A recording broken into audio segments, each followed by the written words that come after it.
Leader TV जे programme interview में आवां जो मेज़बान डॉक्टर अयूब शेख ऐं मूंसां गॾु आहे असांजो दोस्त मशहूरु सियासी कारकुन ज़रात जो मॉडल ऐं मॉडर्न तजुर्बो रखंदड़ डॉक्टर मीर अमानुल्लाह टालपुर साहब। डॉक्टर साहब सां असांजूं 2 नशिस्तूं गुज़िरियल थियूं। उन में असां उन सां साईं जन जे सिंधी फैमिली ऐं उन जेको शेर सिंध मीर शेर मोहम्मद टालपुर साहब जे फैमिली सां लाॻापो हुजण जे करे उन्हनि जा उन्हनि ते सॼा पॉलिटिक्स ऐं सॼा जेके असर पिया। ऐं ॿी नशिस्त में असां साईं जन जी तालीम जा सिलसिला ॾिठा। पोइ डॉक्टरी, पोइ 7 साल सरकारी नौकिरी बि कई ऐं पोइ वरी हिकिड़े ॾींहुं वालिद साहब हुनखे चयो त बाबा ॿिन्ही मां ॿई कर, त हिन चयो त 2 नथो करे सघां। पोइ सरकारी नौकिरी छॾे ज़रई माहिर थियो। पर ज़रई माहिर थियण जे हलंदे बि असां मीर अमानुल्लाह टालपुर साहब खे हिकिड़े सियासी कारकुन तौरु बि ॾिठो आहे ऐं हुन मुख़्तलिफ़ पार्टियुनि में मुख़्तलिफ़ सियासी ग्रुपनि में कमु बि कयो आहे। ऐं मां साईं सां सियासी नशिस्त शुरू करण खां वल तव्हांखे ॿुधायां त जनाब मीर अली बख्श ख़ान टालपुर साहब उहो साईं जो सॻो मामो थिए। उन निस्बत सां मीर मुनवर टालपुर या मीर अनवर टालपुर या मीर शहदाद टालपुर जेके आहिनि उहे साईं जन जा मारोट थियनि। मीर मुनवर जे करे आसिफ़ अली ज़रदारी साहब या आदि फरियाल टालपुर साहिबा उहे साईं जन जा माइट थियनि। हिकिड़ो ॿियो टालपुरनि में किरदारु आहे मीर मज़हर टालपुर। उहो वरी साईं जन जे वालिद साहब जे सौट जो पुटु थिए, सोटाणी सौट थिए। त मीरपुर ख़ासि में जेके माज़ी क़रीब में मशहूरु टालपुर आहिनि उन्हनि टालपुरनि में मीर नवाब यूसुफ टालपुर खां वठी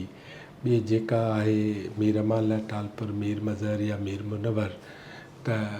इहो तव्हांखे मां हिकिड़े कीवर्ड तौरु ॿुधाए छॾियो। हाणे साईं जन सां मां बाक़ी ॻाल्हायां थो त साईं जन सियासी तौर ते किथां खां शुरू कयो। अस्सलाम वालेकुम। वॾी महिरबानी। इहो हाणे तव्हां मेडिकल खां अवल बि 4 मार्च वारी जदोजहद मसरूर जो हिसाब किताब ऐं जहिड़ा नफ़रतूं ऐं मुख़्तलिफ़ उस्तादनि जो किरदारु या ख़ुदि मुख़्तलिफ़ हंधनि ते सैयद जी मूर्ति रखी ऐं उन जे पूॼा पाठ वारियूं ॻाल्हियूं, इहे सभु तव्हांजे ज़हन में आहिनि। या अब्दुल हक आलमाणी साहब या शमसुद्दीन मेमण साहब या ज्ञानचंद साहब उस्ताद जेके आहिनि तव्हांजा, उमर मेमण साहब, उन्हनि जूं जेके ॻाल्हियूं आहिनि, पॉलिटिकल जेके थाट्स आहिनि, उहे बि आस्ते आस्ते तव्हांजे दिमाग़ में अचनि था। हाणे तव्हां पॉलिटिकली तव्हां कीअं रस्तो ॿुधाईंदव असांजे ॾिसंदड़नि खे त तव्हां किथां खां हलिया? असांजो नूरमंद स्कूल में 7वीं क्लास खां जीअं अर्ज़ु कयो त असांखे पहिरियों पॉलिटिकली सम्झो अवेयरनेस या ॻाल्हि ॿुधीसीं त छा थींदी आहे, क़ौम छा थींदी आहे, या सिंध छा आहे, या सिंध जा हवाले सां रेफरेंस, उहो असांखे साईं अब्दुल हक आलमाणी, छा त मुमताज़ आलमाणी असांजो क्लास फेलो शहदर जेका वठी, त कॾहिं कॾहिं उन वटि वञणु थींदो आहे त साईं अब्दुल हक उनजो अंदाज़े बयान बि हिकिड़ो, छो पाण सिंधी जो लेक्चरर बि रहियो पोइ असांजो अॻिते, त उनजो अंदाज़े बयान अहिड़ो हूंदो जेको माण्हू खे हंडाए, माण्हू कंसीव करे। प्लस इहो हिकिड़ो आउं सम्झां थो सिंध जो हिकिड़ो नेशनल रिनाइंस जो दौरु खणी आउं चवां हिनखे, त इहो आहे 60s वारे दौर में। छो पोइ इन मां ई वॾियूं तहरीकूं नीलाम बंदि करियो, तहरीक सिंधी में वोटर लिस्टूं छपायो, तहरीक वञण जे ख़िलाफ़ु तहरीक, उन में स्टूडेंट जो ऐं स्टूडेंट्स खां अॻे जेके सीनियर हुआ, जेके हाणे वरी एजुकेशन में अची विया हलिया, इन्हनि जो दौरु ॾिसण में अचे थो। यानी ई मुतहरुक सॼो उन मंझि आहे। बाक़ी त जमूद हो सिंध जी पॉलिटिक्स ते, त लाज़मी ॻाल्हि आहे एज़ ए नौजवान स्टूडेंट असां उन सर्किल उन में विच में वेठा हुआसीं, त उन मंझि असांखे उन टाइम ते जेका इंस्पायरेशन या तवजह हुई, माण्हू मुतवजह हो, उहो जेम्स आहे थो सेंटर ऑफ ग्रेविटी उन वक़्त जी जेका पॉलिटिक्स में हालांकि दोस्त मुंहिंजो 2-4 तकरीरूं ज़रूरु साईं जी ॿुधियूंसीं नूरबंद स्कूल में को ॾियारो मल्हायूं साईं सां उन्हनि टाइम ते पहिरीं दफ़ा मुंशी खे ॿुधोसीं ऐं अहिड़े क़िस्म जा ॿियो हिकिड़ो जलसो बुरगड़ी फ्लैट्स जेके आहिनि उन ज़माने बुरगड़ी साहिब जो ग़ुलाम मुस्तफ़ा जो ग़ुलाम जो बैरिस्टर जो हुते बंगलो हो जिते हिल टॉप सिनेमा बि ठही हिते हिते हिकिड़ो जलसो हुन में वरी पोइ उन शौक़ु हूंदो त ख़ासि तौर अहिड़े क़िस्म जी का एक्टिविटी थिए थी या 4 मार्च खां पोइ हिकिड़ो हैदराबाद में जलसो थियो ओल्ड कैंपस वटि जंहिंमें नवाब यूसुफ हो यूसुफ लिगारी मसूद नूरानी इहो सॼो जेका जाम सकीब उन वक़्त जी जेका बि हुई इक़बाल तरीन वारा ॿिया इहो तकरीरूं थियूं त असांखे माना एतिरो शौक़ु आयो त इहो वञी थोरो ॾिसूं हाणे इहो असांजो सम्झो मैट्रिक जो दौरु आहे क़रीबन इन जे आसपास आहे माना पोइ त वरी जुलूस निकिरे हाणे जुलूस जो यको निकितो हितां ओल्ड कैंपस खां उहो निकितो यको तिलक चाड़ी खां पोइ वरी हितां विचा खां थींदो सिटी कॉलेज वटि आयो हिते जहिड़ो थी वियो पथराव थी वियो सिटी कॉलेज मां हालांकि पुरमन हो पर जीअं मूं सवेल ॻाल्हि ॿुधाई त हिकिड़ो को अहिड़ो मास्टर माइंड शयूं कुझु हुयूं त हिते को कन्फ्लिक्ट पैदा थिए जेको कन्फ्लिक्ट हैदराबाद जी सोसाइटी में हो ई कोन त भई हू इज़ हू त इहो कोन हो कारोबारी क्लास पंहिंजे हिसाब सां हुई पढ़ियल लिखियल पंहिंजे असीं क्लास इन क्लास में असीं जेका पढ़ंदा हुआसीं हुन स्कूल जी एज में त सिंधी सेक्शन जे क्लास पासे में हूंदी उर्दू सेक्शन हूंदी कॾहिं रिसेस में ॿियनि में जीअं आम तरह स्टूडेंट यंग एज में जोशीला हूंदा ने उते अहिड़े क़िस्म जो को भई इहा शइ असां इन्हनि ॿुधीसीं पोइ जॾहिं कॉलेज में आयासीं त असां उनखे वधीक इनलाइटमेंट थी असांखे त भई छा आहे कुझु लेक्चर ॿुधासीं हीअ कयासीं हाणे जेॾा मूं करियूं ओॾा मतिलबु सॼण सां सो हिकिड़े जो लेक्चर ॿुधो ॾह कयूं साईं ज्ञानचंद जूं ख़बरूं ॿुधूं त वरी साईं केॾी महिल उमर मेमन जा मतिलबु या कॉल ॿुधूं त ई रबनू सारे जो इहे उन वक़्त जा ऐं सम्झा हिकिड़ो प्रोग्रेसिव एलिमेंट हुआ जिन जो केॾो कंट्रीब्यूशन इन्हनि ते स्टडी थियणु खपे ऐं इन्हनि ई जेका रिनाइंस जो दौरु आहे इन्हनि जा क्रिएटर इहे हुआ माना इन्हनि इहो जेको उथाक पैदा कयो पोइ उनमें साईं जेम्स सां ईअं ज़ाहिरी त मुलाक़ात असांजी कान थी पर इंस्पायर्ड हुआसीं ऐं पोइ हिकिड़ो दफ़ो मुलाक़ात थी मुंहिंजी असांजो चाचो मिराज मोहम्मद बख़्श हिस्टोरियन पोइ 2 दफ़ा MPA बि रहियो ऐं डिस्ट्रिक्ट काउंसिल जो चेयरमैन बि रहियो थरपारकर जो उहो तारीख़ लिखे पिए अॻे कुझु लिखी बि हुयुसि तारीख़ मीरान मीर ख़ासि कुझु ॿिया बि आर्टिकल हुयुसि त समन जी तारीख़ ते कुझु शायदि लिखे पिए त पोइ वरी मूंखे चई त हिकिड़े ॾींहुं त हलूं था GMC न तूं हल मूंसां गॾु अशोक मूंखे हो साईं GMC करणु मतिलबु भई जाए अॻे त रुॻो ॿुधो या ॾिठोसीं स्टेज ते ॾिठोसीं त पोइ वियासीं चाचा हो आउं हुउसि ड्राइवर कहिड़ो उते पहुतासीं 3-4 जो टाइम हूंदो अंदाज़ो साईं अकेलो वेठो ओॾी महिल संदसि बंगले ते तॾहिं खुलियल माना बंगलो का दीवार या ॿी कोन हुई जीअं बरड़ी में खुलियल अङण वारा बंगला हूंदा आहिनि ईअं खुलियल अङण वारो बंगलो 2 खटूं पयूं हुयूं ऐं 4 खनि कुर्सियूं पयूं हुआ विच में खटनि जे टेबल पियल त माण्हू को कोन हो या उहो चाचा खे टाइम वरितो हूंदो आहे अॻुवाट लाज़मी ॻाल्हाए त उन करे उहो एकेडमिक बेस जे हिसाब सां साईं वरी अकेला में वेठो हुजे त भई जेको माण्हू अचे पियो ओतिरो पंधु करे त हुन सां ॻाल्हाए सघां सो कचहरी जो जेको मौज़ू हो उहो तारीख़ हुई त इतफ़ाक़ सां शुरूआती हिकिड़ी थी त साईं जेम्स चयो त भई तव्हां भरो ज़रूरु पाण खे अरब था सॾायो तव्हां त सन ऑफ सॉइल आहियो ऐं तव्हां राजपूत आहियो तव्हां पाण खे बहरहाल पोइ बेसिक आऊं हाणे उन ज़माने एतिरो मेच्योर माइंड मुंहिंजो कोन हो जो आऊं इहे शयूं पोइ हीअ कंदे कंदे पोइ अॻिते निकिरी आहे पोइ जैन पोइ फलाणा पोइ हीअं कंदे कंदे हले आरिया ॿारिया टिपी विया भई इहो बेस त सॼी राति हलंदो रहियो पोइ साईं जी रेफरेंस बुक बि ॿुधाया कुझु साईं जी लाइब्रेरी में आहे उहा घुराए उहे चाचा खे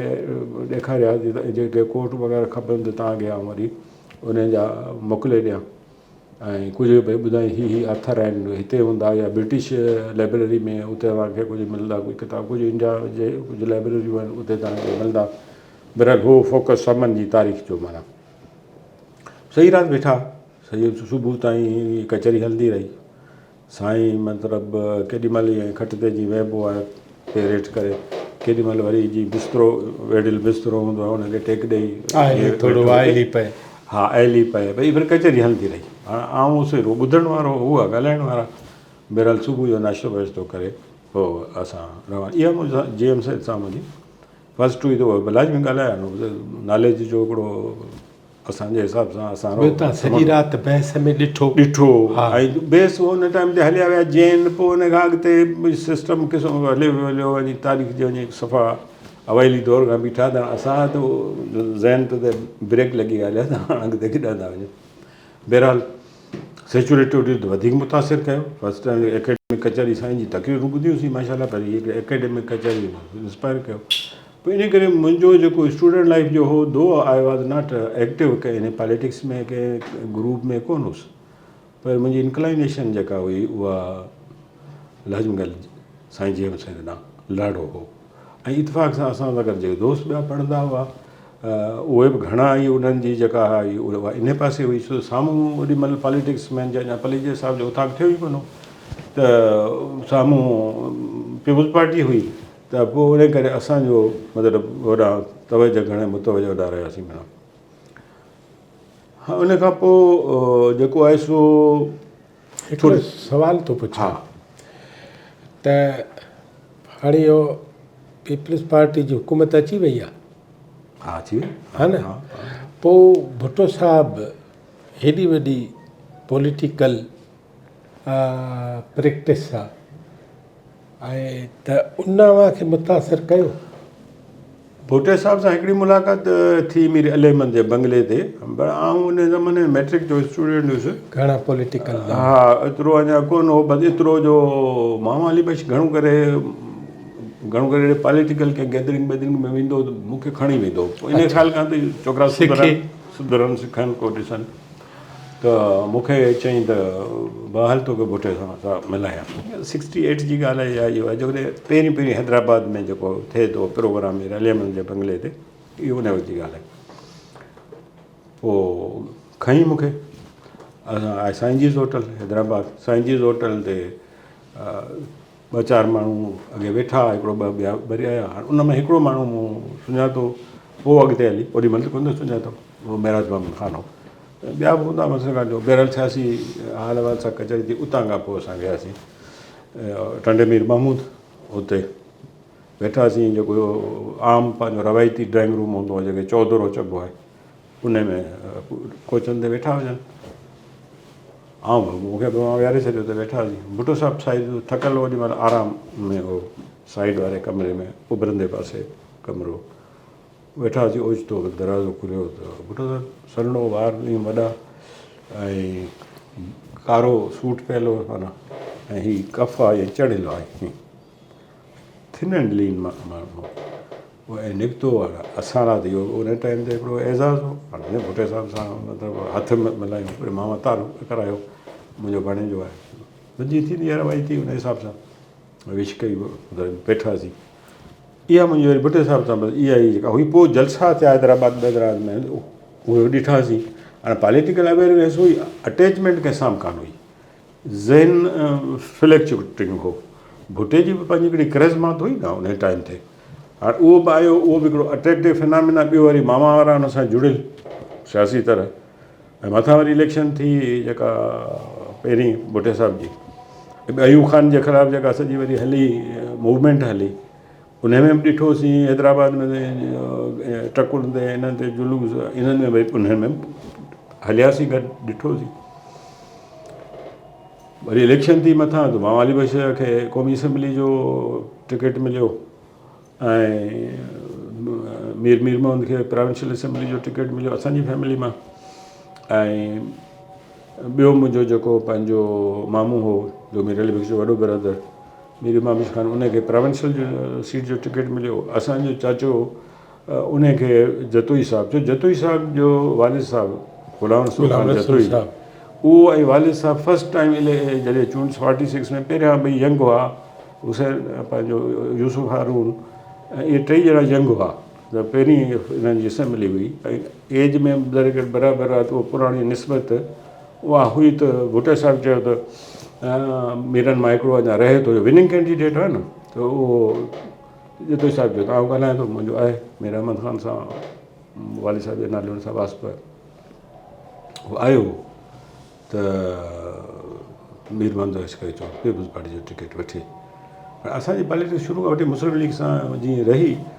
त ऐं पीर साहब पघारे सां बि पॉलिटिकल रिलेशनिंग रही माना, त पोइ चाचा हुनखे ऑन न कयो त न आउं हुन टाइम ते कोन चईंदुसि। पोइ ॿीं वॾे भाउ जी हैसियत में असांजे वालिद साहिबु चयो त इहो मुनासिबु न आहे त तव्हां इलेक्शन में ॿियो, पाण कॾहिं हारायो कोन्हे, हिन दफ़े हिकिड़ो माण्हुनि में अवेयरनेस आहे, जोश आहे पीपुल्स पार्टी लाइ, इन करे बीहो न। पोइ इहो चयो वञी बीठो न, चइजो असां इलेक्शन में उहा कॉन्टेस्ट न कई। उन खां पोइ वरी मौक़ो कोन मिलियो, उनजी डेथ थी वई हली, विच में ड्राई पीरियड आयो, डेथ थी वई। त वरी उन इलेक्शन में असां यंग वोटर कोन हुआसीं, पर पोइ इहो ओला गोला में गॾु तॾहिं हिकिड़ी पोलिंग स्टेशन जो नतीजो पियो ईंदो, ऐं थर खां वठी मीरपुर ख़ासि ताईं यकी डिघी, ऐं मीर अली बख्श खान हारायो हेॾी वॾी बला खे, हेॾी वॾी बला खे 1600 वोटनि तां। हा, हाणे असांजा नवाब गुलाम अहमद खान वसाण, हा ख़ान साहब, खान साहब, गुलाम अहमद वसाण, हू चवंदो त मुंहिंजो औलाद बि सियासत आहे, छो त हुनखे पंहिंजो को औलाद कोन हो, हिन करे हू फुल टाइम हो। ऐं हू मतिलबु बिरादरी वॾी क़दावर रवायती जेका वॾेरगी सियासत में बिरादरी लेजेंडरी माण्हू न, पर हुनजो हाराइण जेको आहे न, हा से उहो मतिलबु जॾहिं इलेक्शन बीठो त आम तौर ते हू पंहिंजे सर्किल में ॻाल्हि कंदो त यार कैंडिडेट नौजवान, मां चयो यंग, ऐं घणो करे सोशल एक्टिविटी या नेशनलिस्ट एक्टिविटी हूंदी हुई कराची सर्किल में, ॻोठ सां त हुनजो ईंदो त वरी उहो ॻोठाणे माहौल में हुनजो पंहिंजो हिकिड़ो जुदा गाना, हिकिड़ी शख़्सियत हिकिड़ी क्लासिकल हुई मीर अली बख्श जी। त पर आम जी वॾेरगी पॉलिटिक्स में हुनजो इंट्रोडक्शन कोन हो, चवंदुसि वालिद साहिब जो, असांजे नाने जो या मामे जो, हुनजो त इंट्रोडक्शन हो। त उन ज़माने में असांजे साम्हूं केरु बीठो कोन थिए। मीरपुर में मीटिंग हुई इतफ़ाक़ सां, उहा असांजो मामू हो, मखण शाह जो बंगलो सॾिबो आहे मीरपुर में, अमेरिकन हॉस्पिटल जे पासे में, DC हाउस जे पासे में हिते पुराणो हूंदो, उते मीटिंग हुजे त भुटे साहिब ते चयो त हाणे तॾहिं जेतिरो ई साहिब वारा ॿिया आहे, हाणे टिकट पिया विराइजनि, त हाणे हिते केरु बीहे, असां रजा चए थो मतिलबु किनारा कशी कई। हाणे वसाण साहिब सां साम्हूं केरु बीहे, पीर ॻोड़ा रसूल शाह खे चयो, ॿियनि खे चयो, सभिनी थोरो लवायो, त मीर अली चयो अहिड़ी कहिड़ी ॻाल्हि आहे, आऊं थो बीहे। पीर गुलाम रसूल माना साईं आफ़ताब शाह जो वालिद, असांजे आफ़ताब शाह जो वालिद, सो चई कहिड़ी ॻाल्हि आहे, आऊं थो बीहे। बहरहाल टिकट मिलियो त उस पंहिंजे सर्किल में माना ख़ान बहादुर गुलाम वसाण चवंदो त हाणे कैंडिडेट मूंखे कमज़ोर मिलियो आहे, पर मज़बूत कैंडिडेट हुजे त जहिड़ो ठहिया, माना एतिरो हुनखे कॉन्फिडेंस हो। बहरहाल इलेक्शन हली, रिज़ल्ट जॾहिं आई, असीं नंढा हुआसीं, हला गुला में गॾु हुआसीं, माना तॾहिं माना हिकिड़ी हिकिड़ी पोलिंग जो नतीजो ईंदो हो रेडियो ते। हाणे जेके हिते जूं बैराज वारे इलाइक़े जूं जेके पोलिंग स्टेशनूं, उन्हनि जा नतीजा आया राति जो 12 ताईं, बैराज जा नतीजा सभु अची हलिया, त ओॾी महिल 16 या 18,000 मीर अली बख्श मथे हो वोट। हाणे थर जा माना नतीजा अचणु लॻा, त परे परे जा इलाइक़ा, हिकिड़ी हिकिड़ी पोलिंग ॿुधाई न। हाणे उते त वरी साईं हिकिड़ी पोलिंग ते 100 वोट पीपुल्स पार्टी जा, त 2000 वोट, छो त उते अॻे परे परे पोलिंग स्टेशन हुई, ऐं थर में माना ॻोठ जेके आहिनि, हाणे त तव्हां पॉपुलेशन शिफ्ट थी आहे न, अॻे त माण्हू उते रहंदा, हाणे त हुन सां रोज़गार जे करे हेॾा होॾा निकिरी विया न हलिया, त कास्टिंग आहे वोट जेको हो सो थर में सभिनी खां घणो हूंदो। हलंदे हलंदे राति जो 4:30 थिया, त हाणे अची बचा कोई 1000 वोट जो डिफरेंस अची बचो, हिन खटींदो आयो। असां चयो त रेडियो खे बंदि करे सुम्ही विया, सुबुह जो निड भाव थी विया, माण्हू डोड़ायो थी, त हाणे वञी ख़बर वठी आहे त जेका हेड ऑफिस हुई इलेक्शन वर्क जी, उहा मखण शाह जो बंगलो मीरपुर में। सो हाणे माण्हू वियो, वरी वरे आयो, 10-11 थी हलिया, अचण सां ॿुधाई ॻाल्हि, पहिरीं त टीचरी असांखे, पोइ ॿुधाई साईं खटे वियो, भॻासीं, चढ़ियासीं गाॾियुनि में, सिधो आयासीं मीरपुर में। त त ख़बर पई त मामा अली बख्श जेको आहे सो वियो आहे वसण सां विया वटि भई इहे उन ज़माने में इहा हूंदी इहो माना कर्टसी घटिसी वरी सो ओॾीमहिल भई वियो आहे मतिलबु वरी हिकिड़ी कंसोल करण लाइ होॾां वियो आहे पर वेठा जीअं आयो मां ख़ैर पहिरियों ख़ुशी थी खटे आयो माना त ॿियो वरी छा त मामा अली बख्श सां अटैचमेंट ईअं वरी थोरी वधीक हूंदी हुई जीअं असांजी वालदा सभिनी में औलाद में नियाणियुनि में माना नंढे में नंढी भेणुनि में मामा जे ऐं मामा वारी सभिनी में नंढे में नंढो पुटनि जे लिहाज़ खां उहा हिकिड़ी मेंटल अंडरस्टैंडिंग हुई ॿियो त वालदा असांजी जेका आहे उहा जॾहिं ॼाई त आफ्टर 15 डेज़ जेको आहे संदसि वालदा जो डेथ थी वई इन करे वरी सॼी फैमिली वरी वालदा खे उन सेंस में वरी भाईंदी घणी माना मामा वरी थोरो शहर ॿाहिरि में शिफ्ट थियो फैमिली खे हुते कईं त वॾो हिकिड़ो तज़ाद थियो त नियाणियूं थो पढ़ाए ईअं थो करे माना मामा अली बख्श जो हिकिड़ो पंहिंजो मुनफ़रद किरदारु आहे हिते हिकिड़ो वॾो माना हिकिड़े लेक्चर जी ज़रूरत आहे त सिंध जो he is one of the hero पंहिंजे दौर जो बहरहाल त वालदा असांजी खे वठी ईंदो छो परदो हूंदो ॻोठ में उन ज़माने में इवन देन ॿाहिरि भाया जे घर न ईंदो असां में मन सफ़ा ऑर्थोडॉक्स परदो अहिड़े माहौल में फस्ट नियाणी खे पढ़ाइणु वॾी जन्नत मनोहर ख़ान जी वॾी भेण ऐं औलाद खे कराची शिफ्ट कराइणु जंहिं ते फैमिली में माना जीअं थींदो आहे हिकिड़ो उन ज़माने में बहरहाल मामा छा थी फस्ट MA इंग्लिश असांजी फैमिली में ऐं फ्रॉम यंग एज कराची में 1900 मुंहिंजे ख़्याल में 46 में क्लिफ्टन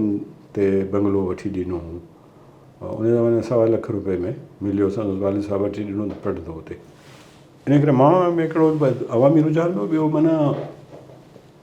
कराची जो उन वक़्तु जेको सोशल सर्किल हो लेफ्टिस्ट जो हो नेशनलिस्ट हो उहे सभु जुड़ियल हूंदा एडवांस हो ऐं उन सर्किल में हलंदो मतिलबु सभिनी सां ऐं असांजो वेंदा हुआसीं त असांजो कराची में त ठिकाणो हुई कोन त वालदा वेंदी त छुटियूं थींदियूं पोइ 2-2 महीना इहे हूंदासीं पोइ कॾहिं नर्सरी वटि हूंदो बंगलो छो हू मामा बंगलो जेको आहे सो सेल आउट करे छॾियो कुझु वक़्त खां पोइ ऐं पोइ घणो करे जेके रेंटेड हाउसिस आहे पोइ वरी मोटा पैलेस जे पोयां मां ठारायो जंहिंमां हिकिड़ो प्लाटो सेल आउट करे पंहिंजो ॾिनो पंहिंजो राइटर पंहिंजो नालो सिराज साहब खे इहो सिराज साहब जो हुनजे पासे में नवीद कमर हा हिननि जो बहरहाल चवण जो मतिलबु त हुते मुख़्तलिफ़ हंधनि ते रहियो त कराची जे मुख़्तलिफ़ उहो 60s वारो कराची जो माहौल बि हैदराबाद जो माहौल बि ज़हन में वरी कराची जो बि उन ज़माने में पर उते माना फैज़ अहमद फैज़ बि ॾिठोसीं मीर अली अहमद सां गॾु कचहरियूं थींदी ॾिठोसीं ऐं महराज मोहम्मद ख़ान ॿिया घणा आऊं कोन सुञाणा हाकुम अली ख़ान ज़रदारी इहो सॼो हिकिड़ो सर्किल हो जंहिंमें माना हिननि जो पाण में अक्सर करे मूंखे आवाज़ हूंदो हुओ हीअ त वरी पढ़ंदा कंदा हुआ स्कूलनि में ट्यूशन जो टाइम आहे फलाणो टाइम आहे असीं त ॻोठा ईंदासीं वांदा वेठा हूंदासीं